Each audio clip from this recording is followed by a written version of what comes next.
All four of the finalists on the international list are technically speaking poets from the United States, a fact that gave us pause as judges.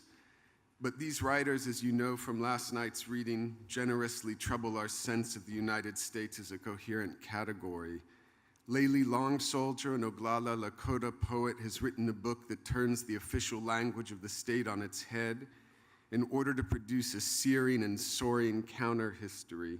Whereas is a work of outrage and elegy that also clears a space for authentic connection in the present as a daughter, as a mother, as a member of a tribe. It proves how formal innovation can be harnessed in the service of feeling.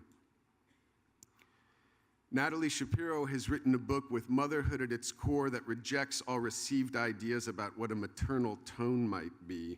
Among many other things, Hard Child is a thinking through at once fierce and funny and mortally tender of intergenerational transmission, a young woman's desire to carry some human traditions forward and let others wither. Shapiro's work is mordant, where the culture demands reverence and unflinching about the challenge of imagining a future in dark times. The poems in Susan Howe's Debths are, like spider webs, delicate patterns that possess incredible tensile strength. Their carefully curated negative spaces help catch echoes of the past, measuring our debts to the depths and depths of history that would escape a lesser artist.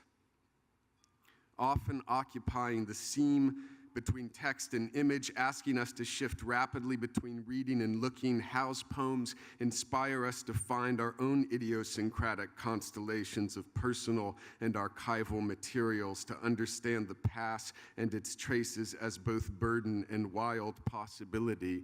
Tongo Eisen-Martin has constructed a beautiful echo chamber of vernaculars and unofficial languages that both registers the damage caused by systemic racism and evinces, and by his work extends the rich modes of resistance that rise up to meet it.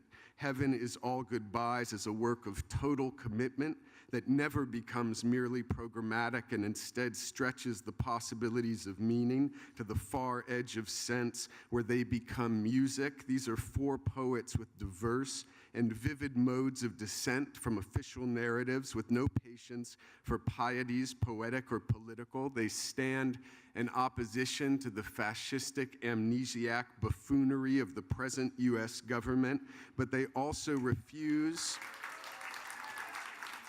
to surrender. They refuse to surrender their wonder or faith in the possibilities of art, and they oppose that art to the news cycle's trivial criterion of relevance. They disclose other orders of thinking and feeling, and Sarah and Ian and I are grateful for their distinctly un-American activities.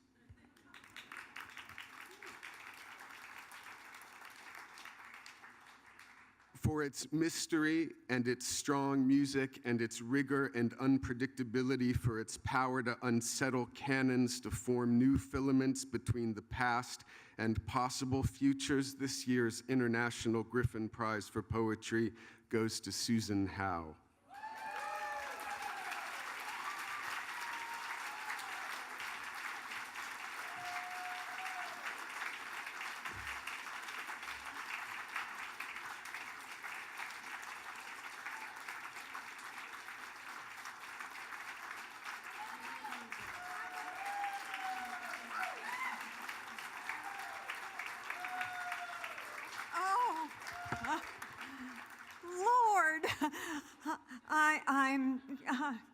Thank you so much, everybody, and I'm just amazed. But I have to say that this Canada, this Griffin Prize, means a huge amount to me, because I think that it was way back in the early 80s that I felt set out on a certain path in poetry that came down through Vancouver, believe it or not.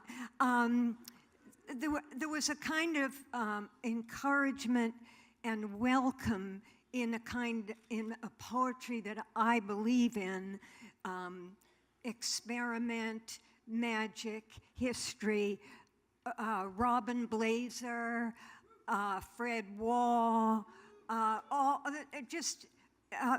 Daphne Martlet. There was just a wonderful, deeply moving that came up through Robert Duncan and through into, and I have to say, Christian book. There was a kind of a chance-taking and a shifting of discipline and excitement and thrill about poetry that seemed to me Canada. And so I think it's just, also, I first started teaching in Buffalo, and my first winter and the dead shock of winter in Buffalo, I was staying in Canada on Fort Erie. So, and I would have to cross the Peace Bridge every day. So I felt like my starting in essays that were what I do, in a strange way began on the border of the Niagara River, crossing back and forth. So I just, I bless a poet like Robin Blazer and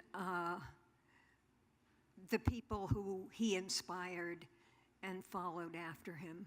So this is a huge honor and thrill for me.